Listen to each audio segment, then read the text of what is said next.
Hello, നമുക്കിന്ന് 2 organisers ഉണ്ടാക്കിയാലോ? അതും ഫുള്ളി ഐസ്ക്രീം സ്റ്റിക്ക് വെച്ച്. അതിൻ്റെ ഇങ്ങനെ ഫസ്റ്റ് വൺ ക്ലോസ് സ്റ്റാൻഡാണ്. അതിന് ഇങ്ങനെ ഫസ്റ്റ് ഓഫ് ഓൾ ഇങ്ങനെ ഒരു സ്ക്വയർ ഷേപ്പ് ഉണ്ടാക്കുക. ഇത് ചെരിഞ്ഞു പോവാതെ നോക്കണം, അല്ലെങ്കിൽ നേരെ ഇരിക്കില്ല. ഇങ്ങനെ സ്ട്രെയിറ്റ് സ്കെയിലൊക്കെ വെച്ച് നോക്കുക. ഞാൻ അവിടെ സൈഡ് വെച്ചത് ചെറുതായിട്ട് ചെരിഞ്ഞു പോയി. അത് ഒന്നുകൂടെ ശരിയാക്കി വയ്ക്കുന്നുണ്ട്. ഇനി ഇതിൻ്റെ ഈ രണ്ട് അറ്റത്തും ഇങ്ങനെ ഒരു ഇച്ചിരി ഗ്ലൂ ഇങ്ങനെ ഒഴിച്ചിടുന്നു. ഞാൻ B700ൻ്റെ ഗ്ലൂ ആട്ടോ ഉപയോഗിക്കുന്നത്. ഇത് പെട്ടെന്ന് ഒട്ടുകയും ചെയ്യും, നല്ല സ്ട്രോങ് ആണ് താനും. അതാണ് ഞാൻ ഈ ഗ്ലൂ ആണ് ഉപയോഗിക്കുന്നത്. ഇനി ഇതിൻ്റെ മുകളിലേക്ക് ഇങ്ങനെ ഒരു പാലം പോലെ അങ്ങോട്ട് പണിതെടുക്കുക. ഇനി ഈ ഗ്ലൂ ഇല്ലെന്ന് കരുതി ചെയ്യാതിരിക്കേണ്ട. ഇതിന് പകരം വേണമെങ്കിൽ ഗ്ലൂ ഗൺ ഉപയോഗിക്കാം, അല്ലെങ്കിൽ സാധാ വൈറ്റ് ഗ്ലൂ ഉപയോഗിക്കാം. വൈറ്റ് ഗ്ലൂ ഉപയോഗിച്ചാൽ ഇച്ചിരി ഏറെ നേരം എടുക്കുമെന്നേ ഉള്ളൂ. എനിക്ക് ഗ്ലൂ ഗൺ ഉപയോഗിച്ചാൽ ഇതിനേക്കാളും നേരത്തെ ഉണങ്ങും. ബട്ട് ഗ്ലൂ ഗൺ ഉപയോഗിച്ച് ഞാൻ നേരത്തെ ഉണ്ടാക്കിയിട്ടുണ്ടായിരുന്നു. അതിൻ്റെ ഫ്രണ്ടിൽ ഇങ്ങനെ ഗ്ലൂ ഗൺ ഉപയോഗിച്ചത് അന്ന് കാണാനുണ്ട്. അത് കാരണം ഞാൻ പിന്നെ ഈ ഗ്ലൂ വെച്ചാട്ടോ ഇത് ഒട്ടിക്കുന്നത്. ഇനി ഇത് വേണ്ടവർക്ക് പെയിൻറ്റ് ചെയ്തെടുക്കാം, വേണ്ടാത്തവർക്ക് പെയിൻറ്റ് ചെയ്യണം. ഞാനിത് എന്തായാലും പെയിൻറ്റ് ചെയ്യുന്നില്ല കേട്ടോ. ഇനി ഇതിൻ്റെ മെയിൻ പോർഷനാണ് ഇത്. ഈ നമ്മൾ ക്ലിപ്സൊക്കെ വെക്കുന്ന ഇടം. അതിന് ഇങ്ങനെ 2 ഐസ്ക്രീം സ്റ്റിക്ക് എടുത്ത് ഇതിൻ്റെ ഫ്രണ്ട് പോർഷൻ, അതായത് അപ്പ് പാർട്ടിൽ ഇങ്ങനെ ഒരു ഐസ്ക്രീം സ്റ്റിക്ക് ഇനി ഇതിൻ്റെ നടുക്കൊരെണ്ണം അങ്ങനെ ഇങ്ങനെ ഇച്ചിരി ഗ്യാപ്പിട്ട്, അതായത് ക്ലിപ്പിൻ്റെ സൈസ് അനുസരിച്ച് ഇങ്ങനെ വെച്ച് കൊടുക്കുക. ഞാനിതിപ്പോൾ എൻ്റെ കയ്യിൽ സാധാരണ നോർമൽ ക്ലിപ്പാണ്, അത് കാരണം ഒത്തിരി വലിയ സൈസ് അങ്ങനെ എടുക്കുന്നില്ല. ചെറുതായിട്ട് അത്യാവശ്യത്തിൽ കിടക്കുന്ന രീതിയിലാട്ടോ എടുക്കുന്നത്, ഒത്തിരി വലിയ ക്ലിപ്സൊന്നും അല്ല. ഇനി ഇതിങ്ങനെ ഒട്ടിച്ചെടുക്കുന്നുണ്ട്. ഇതിപ്പം 3 കള്ളി ഉണ്ടായിരുന്നുള്ളൂ. ഞാൻ പിന്നെ ഒട്ടിച്ച് നിന്നപ്പോൾ ഇച്ചിരിയും കൂടി ചെറുതാക്കി 4 കള്ളിയാക്കിയിട്ടുണ്ട്. ഇത് ഇനി സൈഡ് ഉണങ്ങാൻ വയ്ക്കട്ടെ. അത് ഞാൻ ചെറുതായിട്ട് സൈഡ് നീക്കി കൊണ്ടുപോയപ്പോഴത്തേക്കും അതൊന്ന് ചെറുതായി അതിൻ്റെ ഷേപ്പ് ഡയഗണലല്ല റോംബസ് ഷേപ്പിലേക്ക് മാറിയിരുന്നു. ഇത് ഇപ്പോൾ ഉണങ്ങി വന്നിട്ടുണ്ട്. ഇനി ഇതിൻ്റെ മുകളിലേക്ക് ഒട്ടിച്ചെടുക്കുക. ഈ ഒട്ടിക്കുന്നത് ഗ്ലൂ ഗൺ വെച്ചാട്ടോ, അല്ലെങ്കിൽ ഇത് ഒട്ടുമില്ല. അതെല്ലാം ഗ്ലൂ ഗൺ വെച്ചാണ് ഒട്ടിക്കുന്നത്. ഇത് ഇങ്ങനെ ഒട്ടിക്കണോ ഇത് ഇങ്ങനെ ഒട്ടിക്കണോ എന്ന് എനിക്ക് നല്ല രീതിയിൽ ഡൗട്ടുണ്ടായിരുന്നു. പിന്നെ ഇത് ഇങ്ങനെ ഒട്ടിക്കാമെന്ന് കരുതി ഇങ്ങനെ ഗ്ലൂ എടുത്തപ്പോഴത്തേക്ക് കുറച്ച് അതിൻ്റെ താഴെ അങ്ങോട്ട് ചാടുകയും ചെയ്തു. ഇനി ഇതിൻ്റെ ഈ വൃത്തികേട് മാറ്റാനായിട്ട് ഞാൻ ഫ്രണ്ടിൽ വേറെ 2 ഐസ്ക്രീം സ്റ്റിക്കും കൂടെ ഒട്ടിച്ചെടുത്തത്. ഒന്ന് ഫ്രണ്ടിലും ഒന്ന് ബാക്കിലുമായിട്ട് അങ്ങനെ ഒട്ടിച്ച് കൊടുക്കുന്നുണ്ട്. ഇനി ഇതിൻ്റെ ഫ്രണ്ടിൽ അങ്ങനെ ഒട്ടിച്ച് കൊടുക്കുന്നുണ്ട്, ബാക്കിലും അങ്ങനെ ഒട്ടിച്ച് കൊടുക്കുന്നുണ്ട് കേട്ടോ. ഇനി ഇതിൽ ഈ സൈഡിലുണ്ടായിരുന്നതൊക്കെ പറിച്ച് കളഞ്ഞ് ക്ലിപ്സ് വെച്ച് കൊടുക്കുന്നുണ്ട്. സെക്കൻഡ് വൺ എന്ന് പറയുന്നത് ജ്വല്ലറി ബോക്സ് അല്ലെങ്കിൽ ഓർഗനൈസർ എന്ന് വേണമെങ്കിൽ പറയാം. അതിന് ഇങ്ങനത്തെ ഒരു A4 ഷീറ്റ് ഹാഫായിട്ട് അല്ലെങ്കിൽ ഒരു 3/4 മുറിച്ച് അതിൽ 1/4 പീസ് എടുത്തിട്ട് അതിലിങ്ങനെ ഫുള്ളും ഈ ഐസ്ക്രീം സ്റ്റിക്ക് ഒട്ടിച്ച് കൊടുക്കുന്നുണ്ട്. ഇതാണ് അതിൽ മെയിൻ പാർട്ട്. എൻ്റെ കയ്യിൽ ഇനി ഒരു പാക്കറ്റ് ഐസ്ക്രീം സ്റ്റിക്കും കൂടെ ഉള്ളൂ.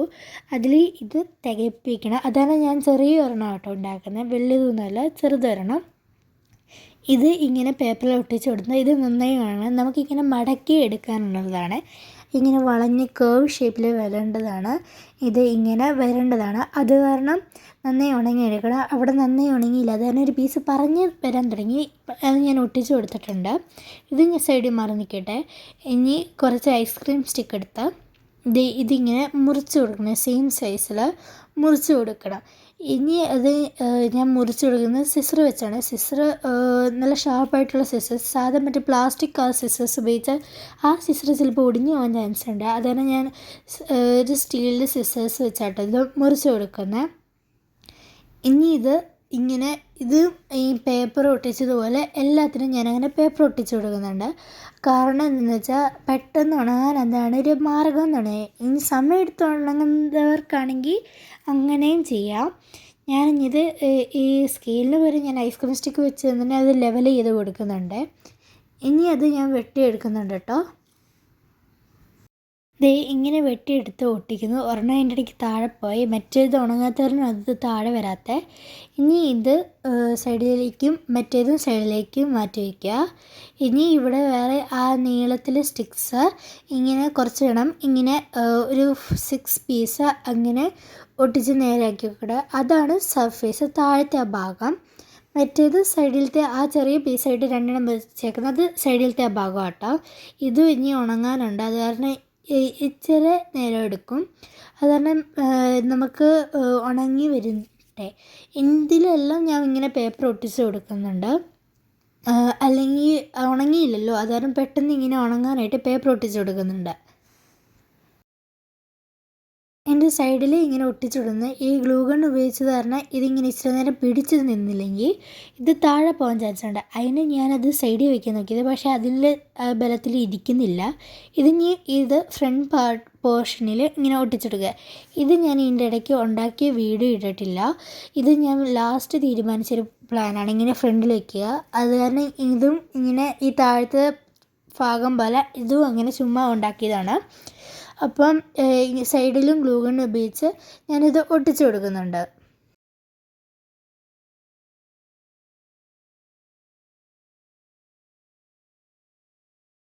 ഇതിൻ്റെ അകത്തും ഇങ്ങനെ ഒരു ബലത്തിന് വേണ്ടി ഗ്ലൂ ഗൺ ഉപയോഗിച്ച് കൊടുക്കുന്നുണ്ട്. ഇനി അതിൽ മെയിൻ പോർഷൻ ഇതിങ്ങനെ ഇത്രയും ബാക്കിൽ ഇങ്ങനെ ഒട്ടിച്ചു കൊടുത്ത് ഇതിങ്ങനെ ഫ്രണ്ടിൽ. അന്നേരം നോക്കിയപ്പോൾ കണ്ടടാ ഇത് ഇച്ചിരി വലുതാണ്. അപ്പം പിന്നെ അതിൻ്റെ താഴത്തെ ആ ഭാഗം ഇങ്ങനെ മടക്കി വെച്ചിട്ട് അങ്ങനെ ചെയ്തപ്പോൾ അത് കറക്റ്റ് സൈസ് ആവുന്നുണ്ട്. അപ്പം പിന്നെ അങ്ങനെ ഞാൻ ഒട്ടിച്ചു കൊടുത്തേ. അപ്പം അത് ഞാനിങ്ങനെ ഒട്ടിച്ചെടുത്തിട്ടുണ്ട്. ഇത് ഇനി ഞാൻ പെയിൻറ്റ് ചെയ്തെടുക്കുന്നുണ്ട് കേട്ടോ. ഇതിനൊരു പർപ്പിൾ, ഒരു ഡാർക്ക് ബ്ലൂ ഷെയ്ഡാട്ടോ കൊടുത്തേക്കുന്നത്. ഇത് ഞാൻ താഴെ ഒരു ട്രാൻസ്പെറൻറ്റ് ഷീറ്റ് വെച്ചിട്ടാട്ടോ, അല്ലെങ്കിൽ ടേബിൾ ഫുള്ളും പറ്റും. ഇനി ഇതിൻ്റെ ഈ ഫ്രണ്ട് പോർഷനിൽ ഇങ്ങനൊരു ക്യാരറ്റ്, ഒരു പിങ്ക് കളർ ക്യൂട്ട് ക്യാരറ്റിൻ്റെ ഒരു ബീഡ് ഇങ്ങനെ ഒട്ടിച്ച് കൊടുക്കുന്നുണ്ട്. ഗ്ലൂ ഗൺ വെച്ച് തന്നെ കേട്ടോ ഇത് ഒട്ടിക്കുന്നത്. ഇനി ചെറിയ എലാസ്റ്റിക്കിൻ്റെ വള്ളി ഉണ്ടെങ്കിൽ എടുക്കാം.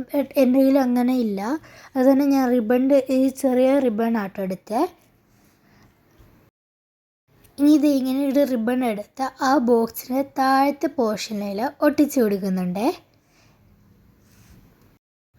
ഇനി ഇതിന് 2 ലേസും കൂടെ ചേർത്ത് കൊടുക്കുന്നുണ്ട്.